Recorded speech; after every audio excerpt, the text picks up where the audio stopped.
أعوذ بالله من الشيطان الرجيم بسم الله الرحمن الرحيم اللهم صل على سيدنا محمد في الأولين وصل على سيدنا محمد في الآخرين وصل على سيدنا محمد في النبيين وصل على سيدنا محمد في المرسلين وصل على سيدنا محمد في الملأ الأعلى إلى يوم الدين وسلم تسليما كثيرا وبعد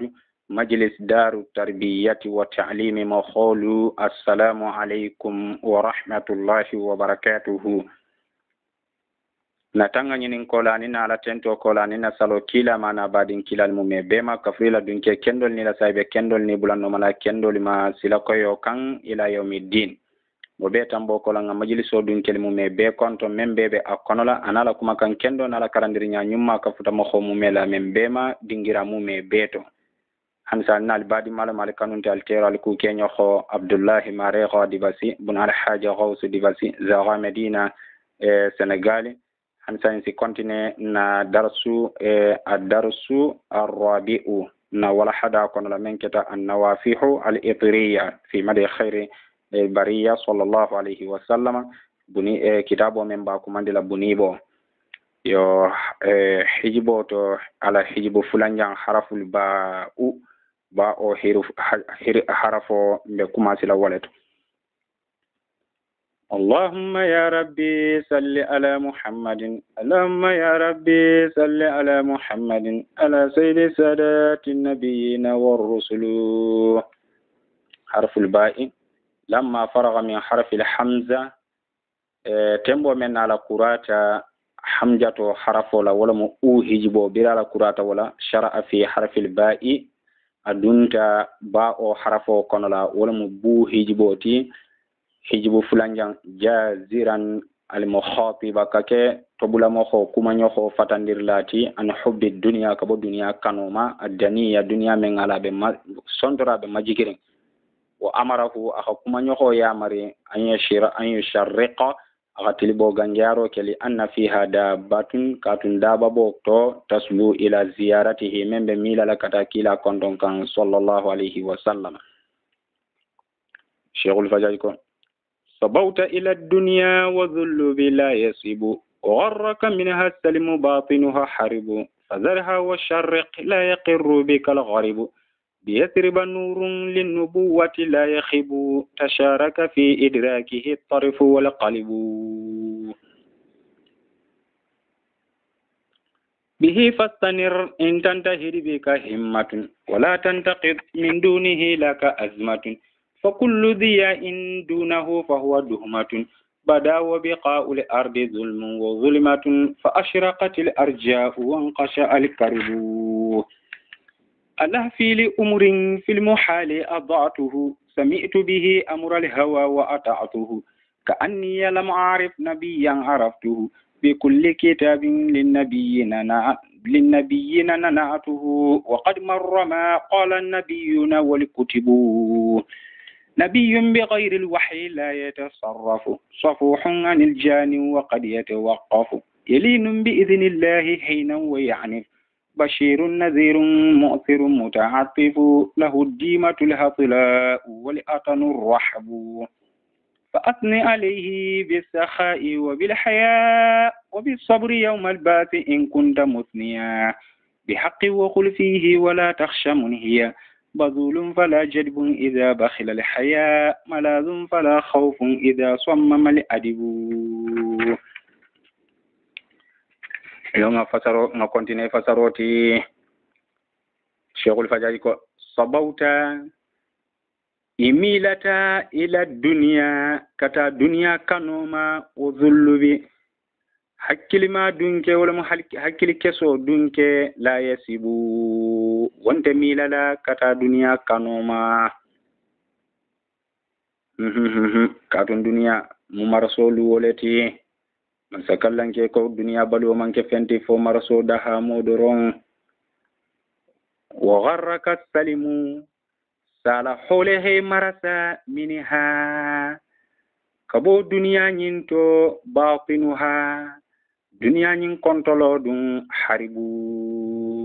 o be mu keloleti anin fitino duniya kontolo be bo nyale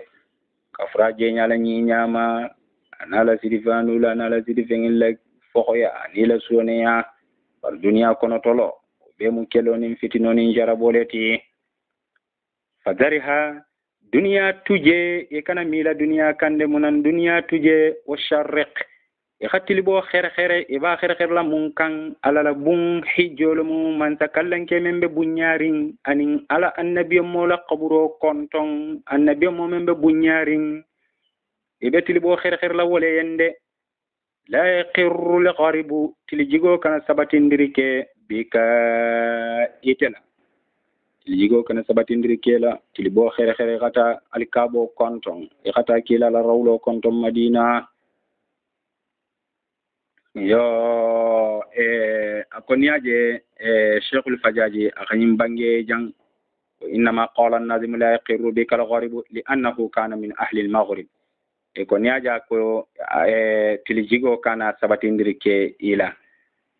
katun ateketa maghribun koleti Sheikh al-Fajaji atarta maghrib Marok ma fanje Marok wa illa ni wonte fa ayyu makanin kunta fihi utrukuhu ni wonte ite ken dingira silan dingira o dingira ni te tartaje o dingira tuje waxsidi makka ya xam makka khere li haji hijjo yen wali madina ya xam madina khere li ziyarati kila rawro kontonyen kila kontonyen madina ya xam makka khere alikaba jurola khata hijjo ke makka ya khata kila konton madina saitena ina tatar dawoda tarta dawoda wonata ke tilijigile labang anata ke tilibole labang anata ke bulubale labang anata ke marale labang wo dingira tuje xam makka khere kata hijjo keje xam madina khere kata kila konton ako nuraba biyasiriba abe madina konola linnubuwati annabiyo mo yanin kilar yaro yen la yakhibu noromente duben namume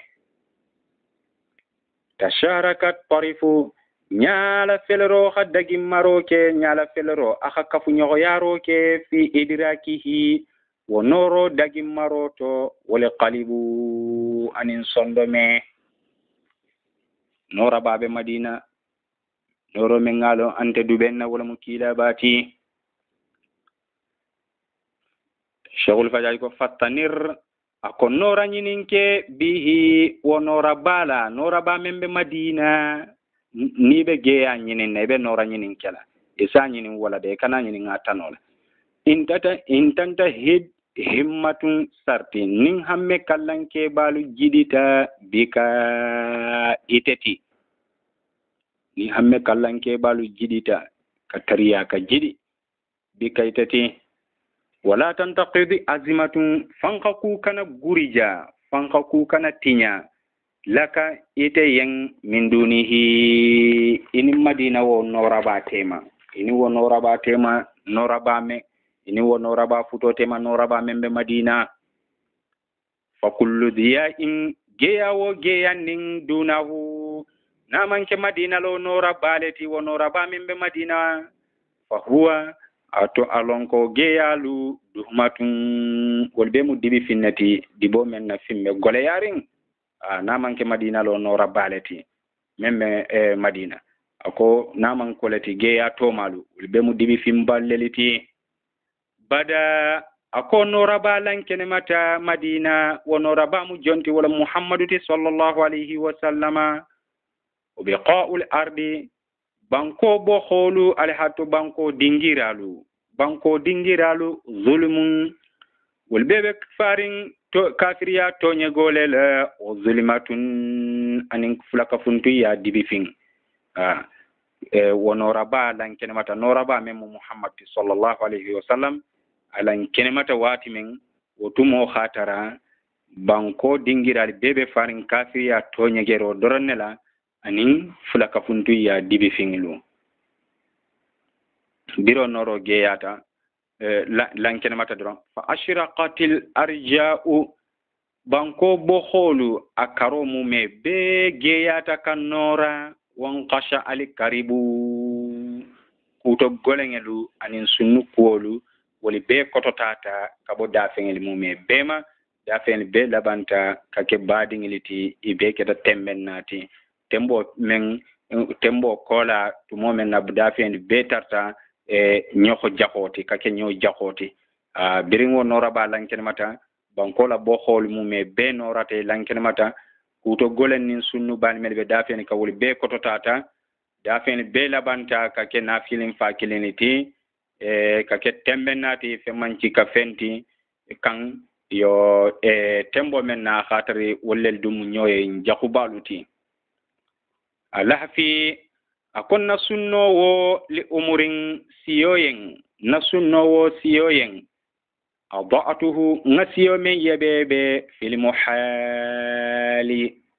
faniya batoto wala mu batarayato siyo men nga be firandanku ka yebebe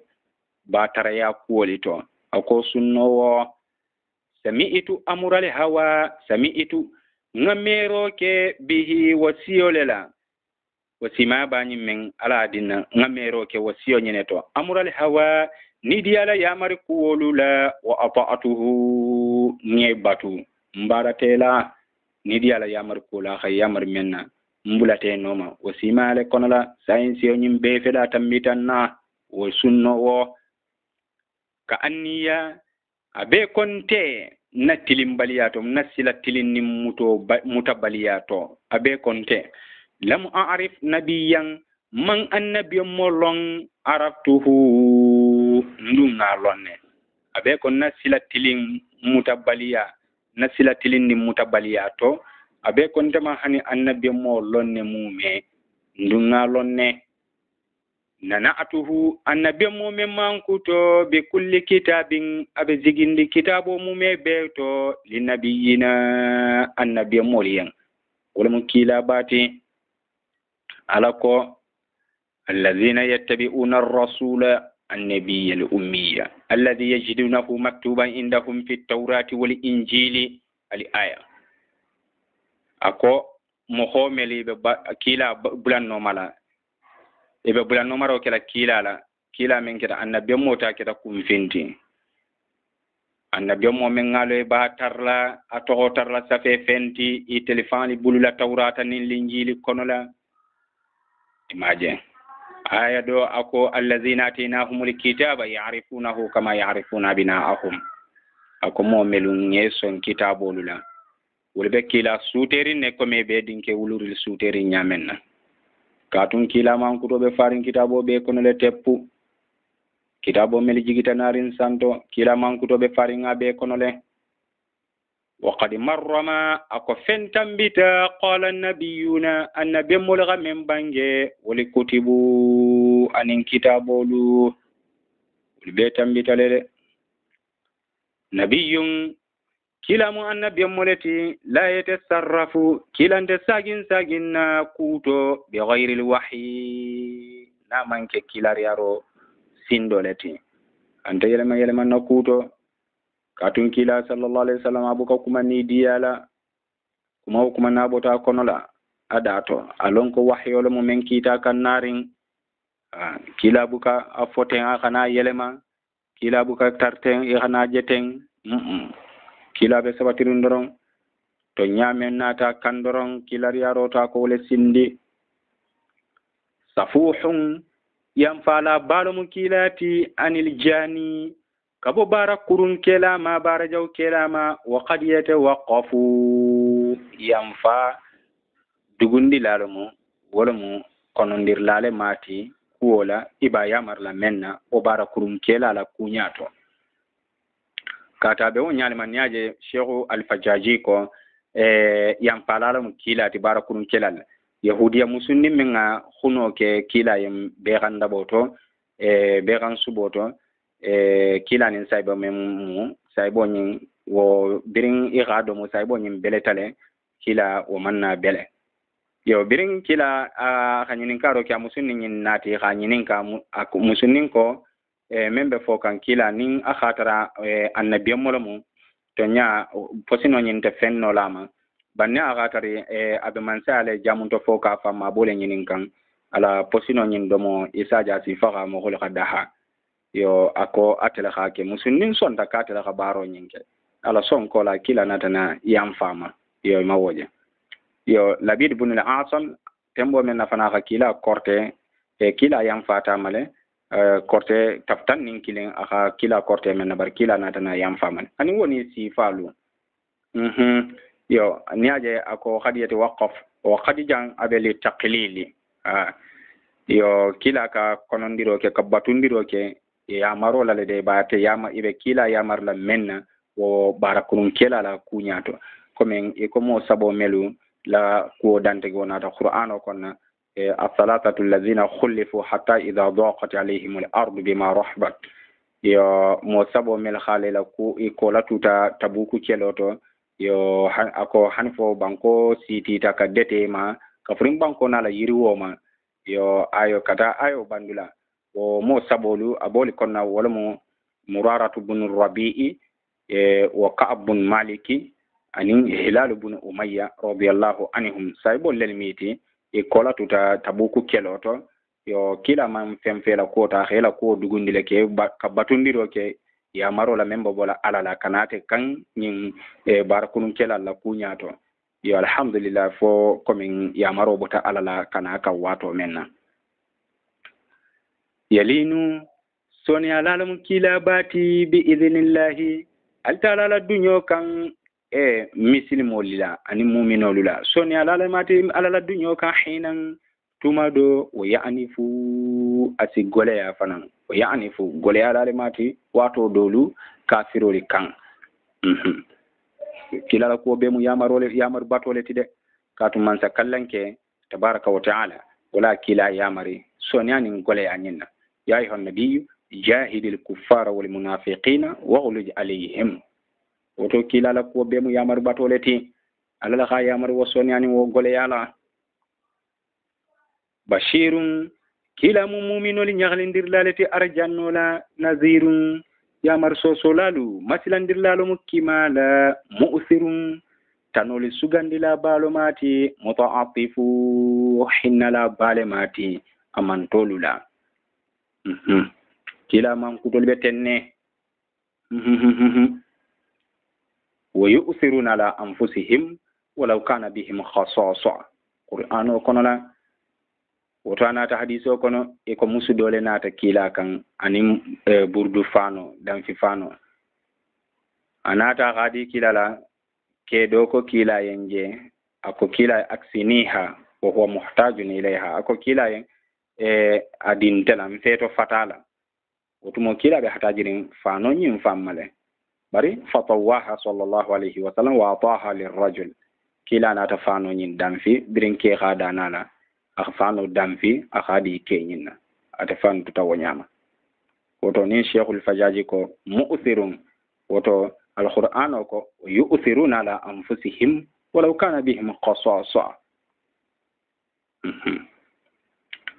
ndum hinala balum kilate لقد جاءكم رسول من أنفسكم عزيز عليه ما عنيتم حريص عليكم بالمؤمنين رؤوف رحيم على قول الدالد بالمؤمنين رؤوف رحيم كلام hinala nimbala fala baleti mu'min olula ndum tella gole yabe ko kunninto aka ke kilama ku baleti aziz laqad ja'akum rasulun wallahi kilana talikan min anfusikum kabali fangali to ni ko min anfasikum kabali bemo suganiril to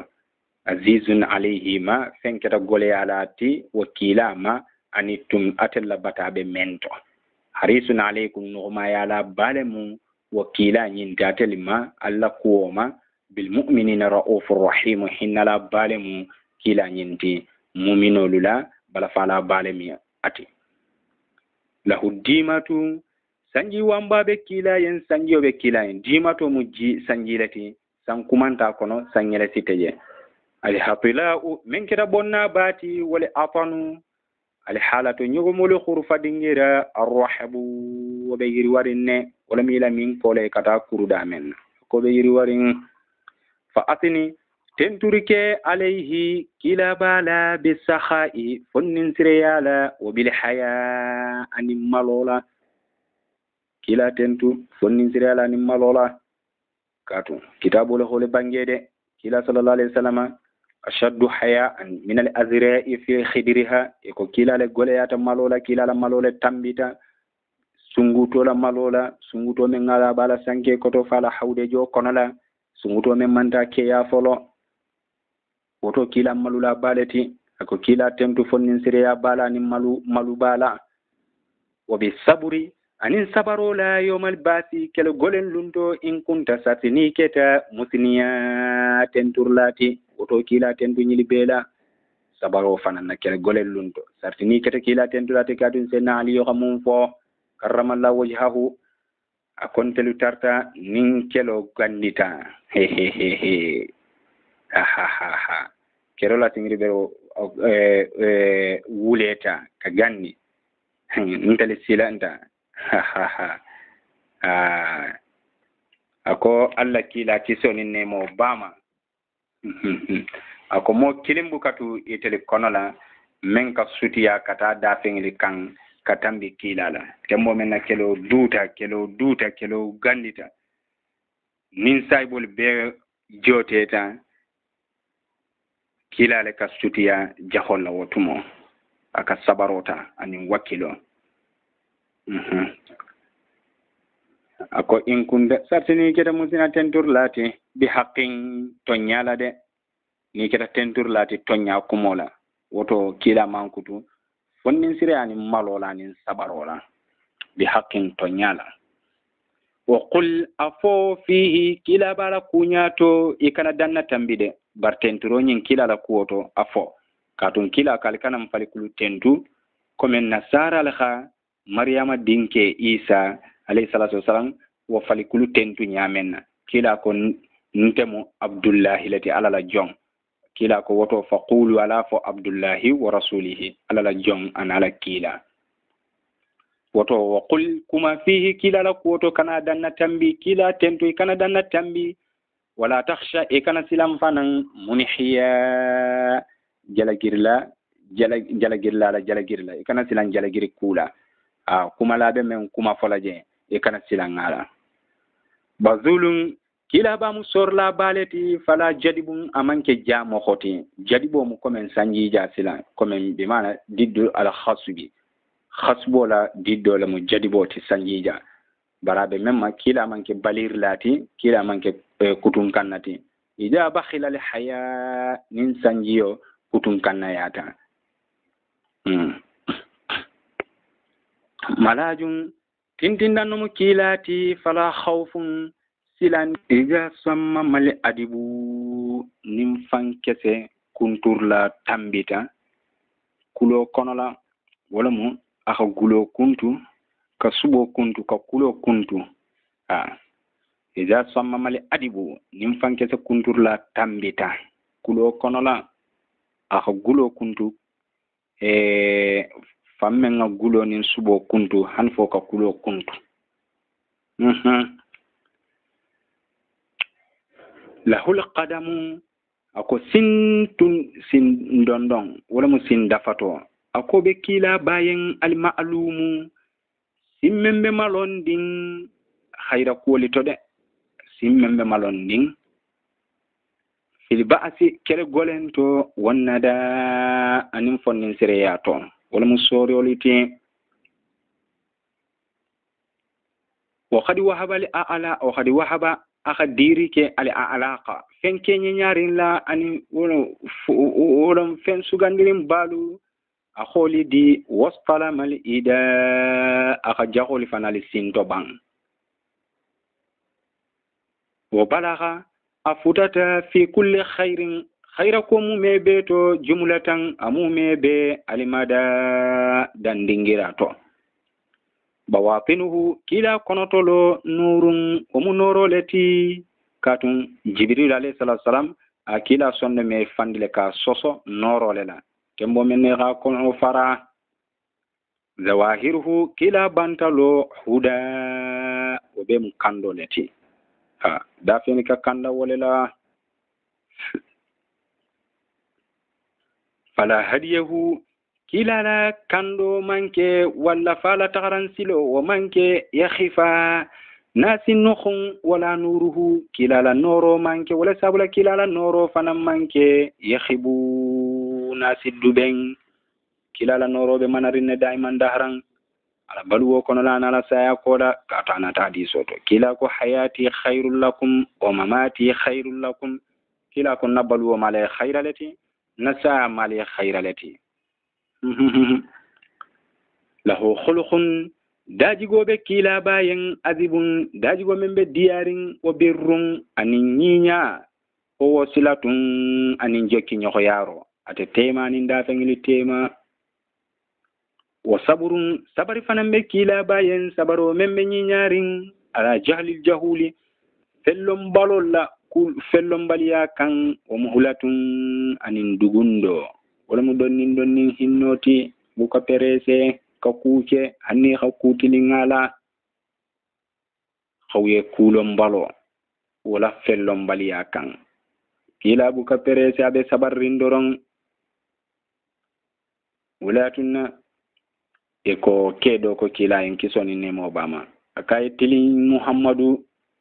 ake kila la talaro dona akay la in talaro men jeten iman ala jato nyinin je woto tilin kila kay way haka ila bala fago faman ya'dilu illa ma'adil kila ko jombe tilin na ninta man tilin jombe tilin na kila kay khibta wa khasarta illa ma'adil akay ijigola wuranta e kasarata e perdita ninta man tilin o wajihun kuluma dabe kila yan wala mun yadati kama ikonya menna lahati jumlatun mumebe lankene mata minal badiri kabo karoto kuluma dani na noro anala lankene mo bahiyun kenyenye mo ko balomo kilati wala mun mo nyarim balomo akenye nyata baki mahibun mo masila nimbalomu lam tu'ainuhu muqlatun nyake kilimiyaje minan nasi kabir mo kholi kono la illa shafaha ru'ubu fojote go khe khufare wala mu kafiroluti wal hubbu anim fo kano khe khufare wala mu muslimoluti yo alfalsa wutundi jam bahiyum mahibun bahiyun kila mo kenya nyare nati mahibun mo masilani lam tu ainuhu muqilatun nyake skilimi kila je minan nasi kafirul konola illa shafaha ru'bu fo jote go khe khufare yo bahiyum mahibun lam tu ainuhu muqilatun nyake skilimi kila baje minan nasi misil mo konola illa shafaha al hubbu fo kano e khufare wala tunasena ali ko man ra'ahu badihatan habahu wa man khalatahu ma'rifatan ahabbahu ako mo men akilaje juo nyama teren kam e akilaje teren talale aka ke silana je nya ke silana ke katum mere njinjo men bala warta ba ako mo men akila ka fu nyoya lom nyoya kan ita kila sutele na kafta ako e haje dron feta akila kanu e nya haje dron fe ka kanu bar men nene ma ja teren tala o kasila ngalale ala tonya inna maulahu ko kila marigo arada sina'ahu aka kila sugandole lafi akole la nyininde fa hassana aka nyinyandiro ke kila marigo aka nyinyandiri ke minhu kabo kila bala khalaqahu adanyala wa tibaahu ana dajigo wa azhara kila marigo kallan kelmandiri ke minhu kabo kila bala dinahu ala dinatilin nimbala wa asha'ahu aka jensen di fanan adino nyin jensen ni balighun ako kila ba nen koyole matide kila mu nen koyole ti nem mengalon sikisa kante ja nembe koyrin ndake ta futandir laleti o koyndir nyala ija ta'sal lisanu ako nin nenga kila soso ata'ahu lisanin ata'ahu lisanin nendo sa batu nin nenga kila soso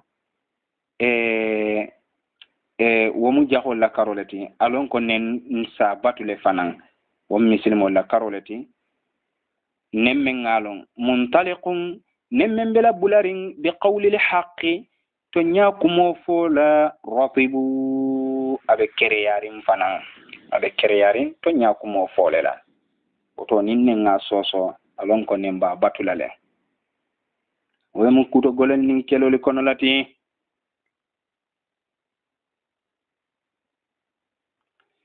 lahu manza'u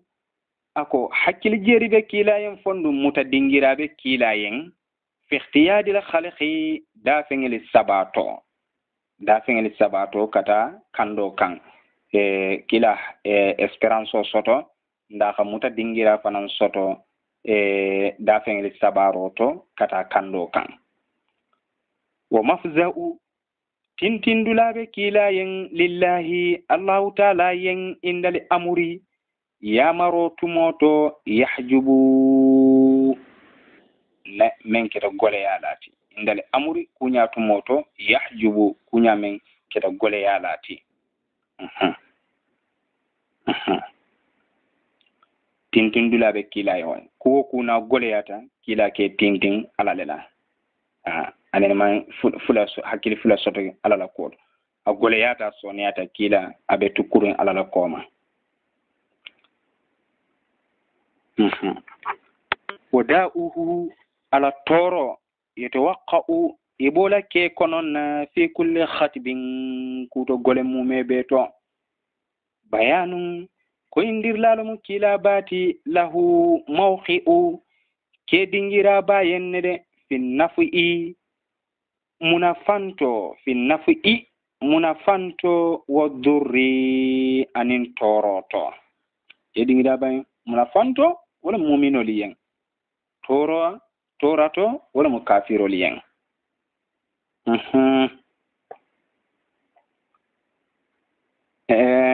tuhallu salimu akebe salahu firinna katinya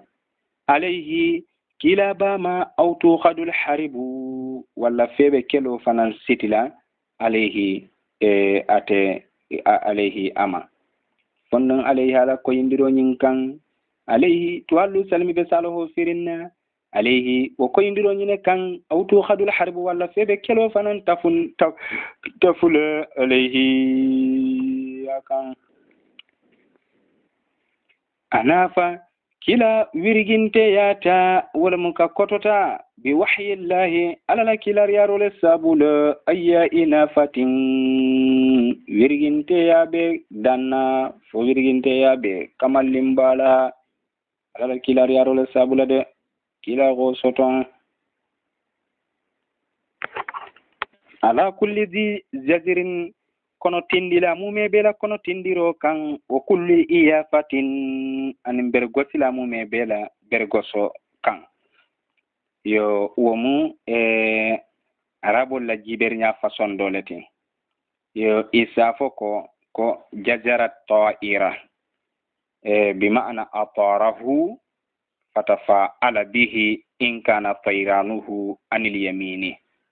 yo وتشاءم به إن كان طيرانه عن اليسار ولم ججر الطائرة أخا كنو تندي بمعنى أطاره أخا كنو تندي كأبي كتندي فتفاعل به أنا تفاعله كولا كالحالة بتنين كوتو